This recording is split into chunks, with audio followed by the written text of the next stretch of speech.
Daalụ nwanne m. Abụ m onye nta akụkọ Tọọtị mere gịnị Charles. Ndị m na-arụrụ ọrụ bụ ndị a na-akpọ Adamazi TV.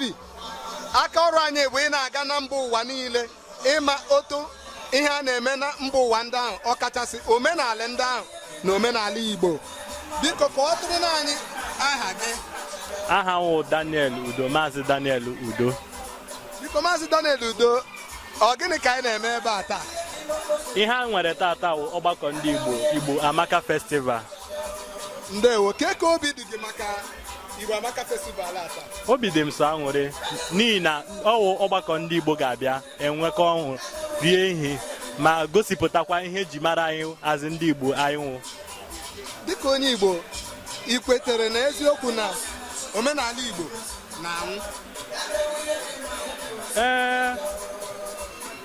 Ọnwụ na asị m kwuwe, ụfọdụ mba omenala Igbo na-anwụ kwa mgbe kama ọ wụ n'ụdịka ọgbakọ ka a ga-agbakọsịa ndị Igbo awee fụkwa na na ihe akwa nwanne m awee na-akwalitekwa dị Igbo ka Igbo wee na-agakwa n'iru.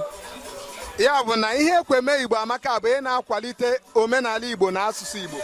Biko ndị ndụmọdụ ime enyeta ụmụ okorobịa maka ịkwalite omenala Igbo na asụsụ Igbo na ejiji Igbo. Ọ wụ ndụmọdụ na-enye mmadụ niile wụ ewuru onye Igbo ọ bụghị n'ebe niile ị gara na-asụsụ Igbo ike, na-egosipụta ya, na-ejipụta ya, iwuru onye Igbo na-arụpụta ọrụ maka ọwụ ọrụ ka eji mara ndị Igbo. Daalụ sọ. Daalụ nwanne m. Biko ndị ekpere ị na-ekpere ndị Adamazi TV na ụmụ okorobịa Igbo mba niile. Ana m ekpere ka ọ gaziri onye ọbụla, onye ukwu na onye nta, ka onye ọbụla na-achọ ka ọ nweta ya ka Olisa na-echekwa nyekwa anyị ezi ndụ. Daalụ sọ. Ise, ndewo nwanne m, imeela.